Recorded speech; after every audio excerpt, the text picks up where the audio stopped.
AudioJungle.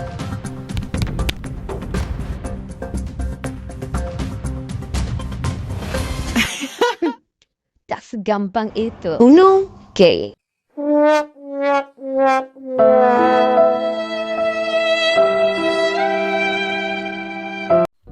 Halo semua, perkenalkan nama saya Iren. Saya berasal dari MTK Lanjut Kelas C.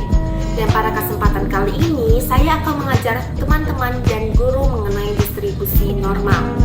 Nah, distribusi normal ini nanti akan saya sampaikan menuju beberapa poin, yaitu dari pengertian, syarat, contoh soal, dan perbedaan dengan distribusi normal. Nah, distribusi normal dicetus oleh ilmuwan yang bernama Abraham de Moivre yang lahir pada 26 Mei 1667 di Champagne, Prancis. Dia mengatakan bahwa distribusi normal adalah suatu bentuk distribusi yang pendekatannya menggunakan kurva normal. Emang kenapa sih kita harus menggunakan kurva normal? Karena variabelnya bersifat kontinu dan tidak discrete lagi seperti pembahasan sebelumnya, di mana saya jelaskan sebagai distribusi binomial. Nah, variabel kontinu itu sebenarnya apa? Jadi variabel kontinu ini dia merupakan variabel ataupun suatu nilai yang sifatnya itu tidak terbatas dan merupakan bilangan real. Nah, emang gimana sih gitu kalau misalnya masih bingung? Di sini saya telah menyediakan contoh. Variabel discrete itu ialah variabel yang bersifat terbatas ya. Nah, contohnya seperti olimpiade diikuti oleh 50 anak, berarti terdapat 50 anak sebagai variabel tersebut. Berbeda dengan variabel kontinu, di mana luas bangun di bawah kurva mulai dari X sama dengan 0 sampai X sama dengan 2,5. X sama dengan 0 sama X sama dengan 2,5 ini merupakan variabel yang kemudian akan masuk kepada rumus distribusi normal. Nah, rumus distribusi normal sudah saya sediakan. Ada Z sama dengan X min U ataupun disebut dengan rata-rata dibagi sama nu sebagai standar deviasi atau simpangan ampuh. Nah, ada keterangan yaitu Z ini sebagai variabel normal standar baku. Dia akan menjadi suatu keterangan pada diagram kurva normal tersebut. Kemudian nanti akan saya jelaskan lebih lanjut pada penjelasan berikutnya. Kemudian ada X itu sebagai nilai dari variabel itu sendiri. Misalnya, diketahui pada soal terdapat siswa yang beratnya dari 56 sampai 60 kilo. Itu berarti nilai dari variabelnya itu ada X1 sebagai 56 dan X2 sebagai 60. Kemudian ada U sebagai rata-rata dan ada nu sebagai standar deviasi atau simpangan ampuh. Nah, mungkin teman-teman ataupun guru ada yang salfok terhadap tabel distribusi ini. Sebenarnya tabel distribusi ini apa? Jadi tabel distribusi ini ialah nilai peluang ya ketika udah diubah dan dimasukkan rumus distribusi normal ini. Sebenarnya bagaimana sih? Oke, di PowerPoint selanjutnya saya akan menjelaskannya. Namun sebelum itu teman-teman dan guru harus mengetahui bahwa terdapat syarat distribusi normal.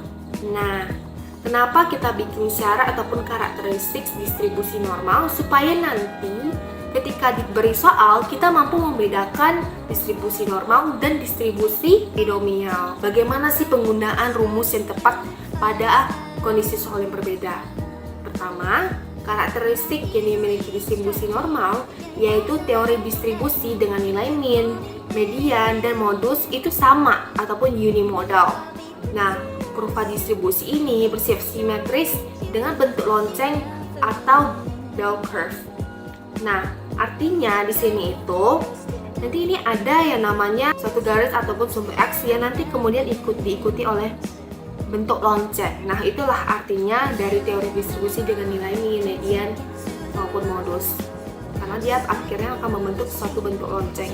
Sementara di sumber X itu ialah data distribusi. Jadi ialah nilai si Z tersebut ya. Lanjut, ada sifat yang ketiga, di mana min atau nilai rata-rata dengan standar deviasi menentukan lokasi dan bentuk distribusi. Nah, itu sebenarnya lebih bagian mana ataupun peluang yang dimiliki oleh suatu nilai variabel pada suatu diagram kurva. Selanjutnya ada karakteristik yang keempat, yaitu jumlah luas daerah di bawah kurva normal sendiri bernilai 1. Jadi mau gimana pun itu dalam kurva itu nilainya itu 1 guys. Nah ini kurva ini nilainya selalu 1 1. Jadi ketika dibagi 2 tentu saja nilainya setengah-setengah, 0,5, 0,5.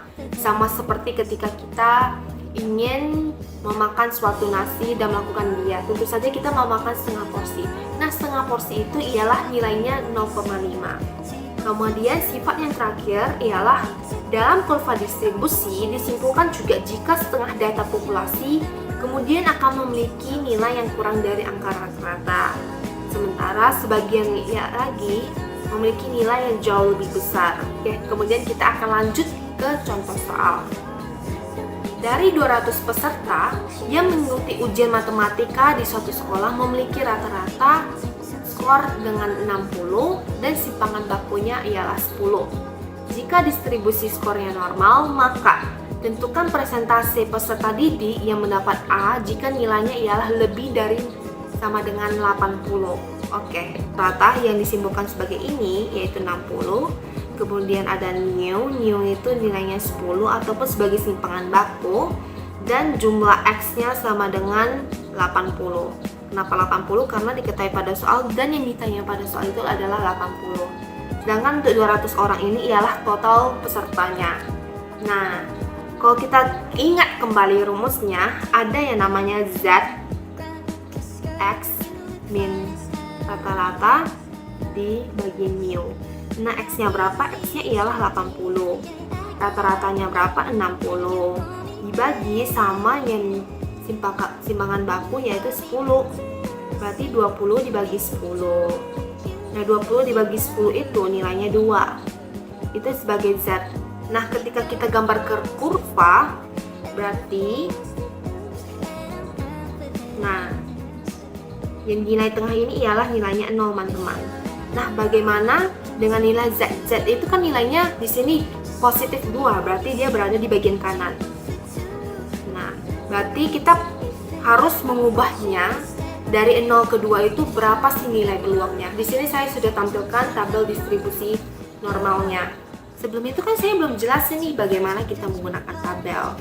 Oke, gini loh. Yang kiri itu khusus untuk angka 1 di belakang koma. Nah, 1 di belakang koma itu kan seperti 2,0 dan seterusnya. Nah, itu juga ada 0 lagi, itu berarti 2 angka di belakang koma. Maka tabel yang berada di bagian atas itu fokusnya untuk angka yang 2 di belakang koma dan sama dengan nilainya 2 ya. Nah, nilai 2 di tabel itu ialah 2,0 ya, kalau misalnya kita lihat dari grafik kiri. Kemudian kita cocokkan lagi 2,0 itu kan belakang di komanya itu 0 lagi, berarti kita cari nih 0,00 dan 2,0 ini titik temunya di mana? Titik temunya itu berada di 0,4772. Setelah kita mengetahui nilai peluangnya, kita bisa menggambar peluang ataupun diagram peluangnya yang berbentuk lonceng. Kemudian ada sumbu X sebagai nilai Z. Nah, nilai Z di sini kan kita tahu pada soal itu nilainya adalah 2. Dan 2 ini dia itu ketika kita convert ke nilai peluang itu 0,4772. Nah, artinya itu sebenarnya bagaimana? Artinya dari 0 sampai 2 nilainya itu ialah 0,4772. Dan yang dipertanyakan pada soal itu ialah lebih dari 80. Sedangkan yang kita tahu itu ialah nilai 80 peluangnya kan. Berarti di sini kita perlu mencari bagaimana supaya nilainya lebih dari 80. Ya, dengan mengurangi 0,5 nilai peluang 80 ini. Mengapa begitu? Karena kita perlu mengetahui bahwa nilai satu peluang itu ialah 1. Itu paling maksimal. Dan yang paling minimal ialah 0. Dan diketahui pada soal itu ialah untuk khusus bagian kanan ya. Lalu ketika kita tambahkan dengan bagian kiri nilainya 1. Karena setengah sisi itu nilainya adalah 0,5. Maka dapat kesimpulan bahwa kita perlu mengurangi 0,5 dengan 0,4772. Nah, dapatlah hasil sama dengan 0,228. Di sini artinya seperti ketika kita makan setengah kue. Berarti sisanya setengah karena kita 1 dikurang setengah dapatlah setengah. Begitu untuk soal yang pertama. Lanjut ke soal berikutnya. bahwa nilai rata-rata ujian mata pelajaran matematika adalah 60. Saya sudah menyediakan keterangannya di mana disimbolkan dengan U gitu ya. Kemudian dilanjutkan dengan variansi. Nah, variansi ini itu dijebak ya. Variansi itu tidak sama dengan standar deviasi. Kemudian tidak sama juga dengan namanya simpangan baku. Jadi, variansi itu sebenarnya apa? Variansi itu ialah kuadrat dari sinyu ataupun simpangan baku 64. Lalu bagaimana sih sebenarnya kita untuk mencari nilai simpangan baku? Berarti kita perlu melakukan akar. Berarti akar dari 64 ialah 8. Itulah untuk nilai si standar deviasi. Lanjut, peserta ujian untuk memperoleh nilai A memiliki nilai harus minimal 80 ya. Kemudian ketika dapat nilai B paling sedikit 65 dan kurang dari 80. Kemudian peserta harus mengikuti ujian perbaikan jika nilainya kurang dari 65. Nah, yang menjadi pertanyaan ialah tentukan peluang peserta untuk memperoleh nilai A. Nah, nilai A di sini kan minimalnya itu 80. Berarti lebih dari 80 itu ialah nilai A. Nilai A. Oke, berarti kita harus cari tahu dulu peluang dari nilai 0 sampai Z-nya si 80. Oke, masukin ke rumus gas. Z berarti X. Kemudian ini ya. Nah, X-nya berapa? X-nya 80 dikurang 60 dan simpangan bakunya ialah 8. Nah, 20 sama 8. 20 sama 8 itu ketika dibagi dapatlah hasilnya 2,5. Nah, 2,5 ini kita harus convert ke nilai peluang. Z sama dengan 2,5. Dan 2,5 berarti ini kan bilangan yang belakang komanya itu 5. Itu kan 1 di belakang koma. Berarti kita tinggal sesuaikan sama tabelnya saja. Gitu. 2,5 di tabel bagian kiri itu ialah di sini. Dan itu 2 angka di belakang komanya 0. Berarti 0 ini ya, 0. Berarti kita cari titik temunya. Titik temunya ialah 0,4936. Lalu kita gambar tabel. Nah, nilai Z-nya berapa? 2,5. Nilai peluangnya ialah 0,4936. Mereka minta itu nilai A. Nilai A itu kan tadi kita ketahui bahwa itu lebih dari 80. Nah, lebih dari 80 berarti lebihnya itu berada di sini. Untuk mencari lebih dari situ, sama seperti pengerjaan sebelumnya itu, yaitu dengan mengurang 0,5. Berarti kesimpulannya itu 0,5 dikurang 0,4938. Dapatlah hasilnya 0,0062. Itu untuk soal yang kedua. Lanjut. Nah, ketahui bahwa peluang bagi peserta untuk memperoleh nilai B. Nilai B ini dia diketahui pada soal bahwa paling sedikit 65. Berarti 65-nya itu termasuk dan dia itu berada di antara 80. Berarti mereka itu dari 65 sampai 80. Yang penting dari 66 sampai 67, 68 sampai 80 itu nilainya pasti B. Sehingga sama pengerjaannya seperti nomor pertama. Nah, kita kerjain dulu satu persatu berarti ya. Nah, berarti Z yang ini yang X pertama, ini X yang kedua. Dan ini Z pertama itu sama rumusnya ya. Z pertama 65, kemudian rata-ratanya 60 dibagi sama simpangan bakunya yaitu 8. 5 sama 8 itu hasilnya 0,625. Itu udah ada banyak angka ya di belakang koma. Kemudian ada Z2 X. Kemudian ini ada berapa nih? 80 68. Di sini dapatlah hasilnya sama kayak tadi, ada 2,5 ya.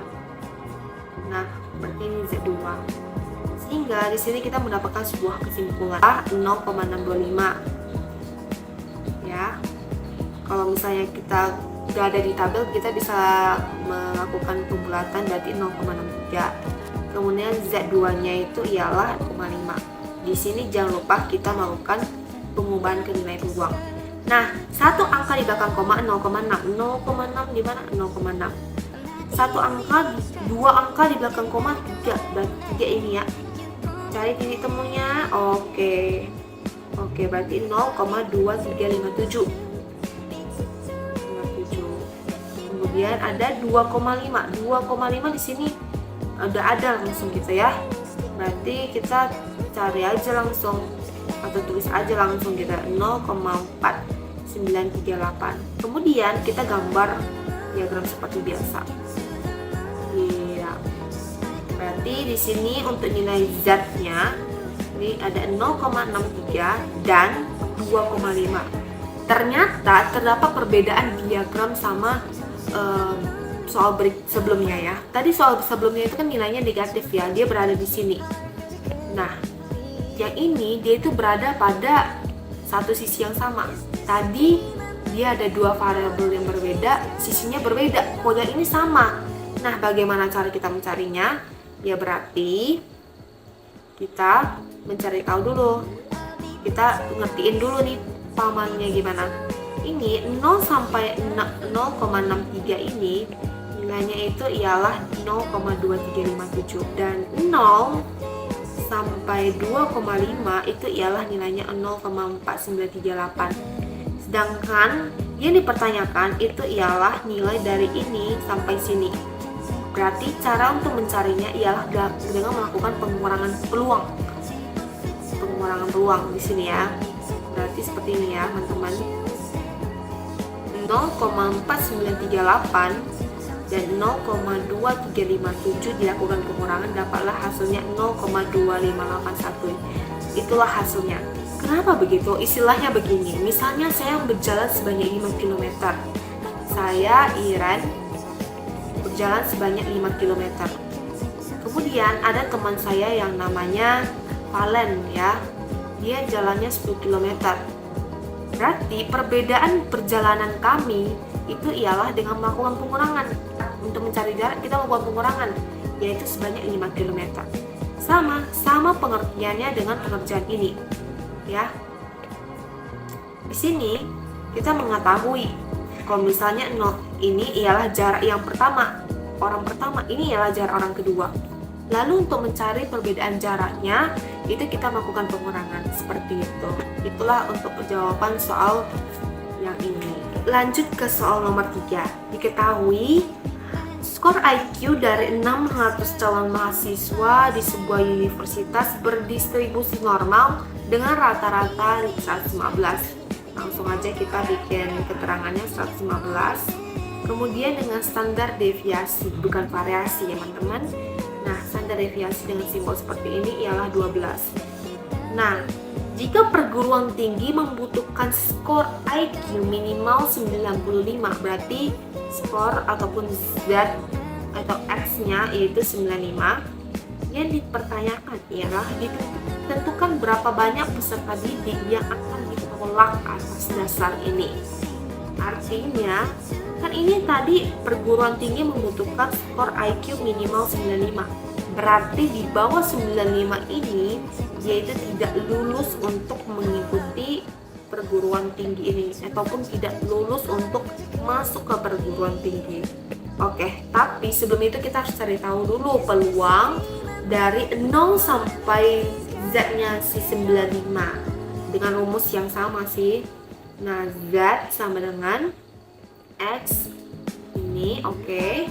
X-nya berapa? 95, kemudian rata-ratanya 115, kemudian ada new yaitu nilai 12. Nah, di sini 95 sama 115 kalau dikurang itu dapatlah 20 ya teman-teman, 20. Dan itu bersifat min. Berarti 20 dibagi 12 itu ialah min 5/3. Min 5/3 itu hasilnya adalah min 1,67. Berarti kita tahu kalau misalnya untuk nilai Z dari 95 itu ialah min 1,67. Nah, kemudian kita langsung masuk ke tabelnya sama seperti penjelasan sebelumnya. Nah, Z sama dengan min 1,67, sama seperti pengerjaan tadi. Ini awalnya 1, berarti ini di antara ini. Oke, berarti sini. Nah, angka 1 di belakang koma berapa? Ini kan 6, berarti 6. Ini 6. Oke, langsung dapat nih 1 di belakang koma. Lalu 2 di belakang koma berapa? 7. 7 kita cari nih. Dapat langsung nih. Lalu kita cari titik temu mereka, nilainya di mana? Oke, kita tarik. Oke, tarik. Dapatlah hasilnya 0,4525 gitu. 0,4525. Nah, lalu seperti biasa kita langsung menggambar diagram ya. Ini diagram yang bentuknya seperti lonceng gitu ya. Nah, ini kan nilainya min toh, min 1,67. Dan dari 0 sampai 1,67 itu nilainya ialah 0,4525. Dan ini ialah nilai peluang ketika itu nilainya 95. Kan yang dipertanyakan itu di bawah 95. Misalnya untuk tes polisi tingginya 160 itu minimal. Berarti di bawah 160 itu gak bisa ikut menjadi polisi karena itu udah berupa standar gitu ya. Maka di sini kita mencari tahu peluang orang yang tidak bisa masuk menjadi polisi karena tingginya dia tidak mencukupi dengan cara yang sama gitu ya. Berarti peluang yang berada di kiri ialah 0,5. Nah, 0,5 berarti 0,5 kurang dengan 0,4525 gitu, berarti dapatlah hasilnya 0,0475.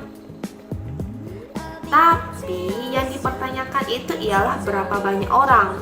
Nah, berapa banyak orangnya itu kan tadi diketahui pada soal ialah 600. Berarti 0,0475 ini dikali 600 ya teman-teman. Dapatlah hasilnya 28, sekian. Berarti 2,28 sampai 29 orang lah yang tidak masuk ke kuliah tersebut. Begitu ke perbedaannya dengan distribusi binomial. Sebenarnya dari awal video saya sudah menjelaskan mengenai perbedaan distribusi normal dan binomial. Namun secara spesifik saya sudah menyediakan tabel. Kalau distribusi normal itu bersifat kontinu titik datanya. Artinya jumlah kejadian itu tidak terbatas. Sedangkan untuk distribusi binomial jumlah kejadiannya itu terbatas. Tampak seperti soal-soal yang tadi. Itu kan tadi yang kita cari itu ialah nilai peluang. Berarti peluang itu tergantung sama jumlah kejadian yang bersifat tidak terbatas tersebut. Berbeda dengan distribusi binomial, di mana jumlah kejadian itu sangat terbatas ya teman-teman. Sekian dari presentasi saya. Mohon maaf bila saya ada ucap kata. Semoga apa yang saya sampaikan dapat bermanfaat bagi teman-teman semua, dan sekian dari saya. Terima kasih, sampai jumpa dan selamat tinggal.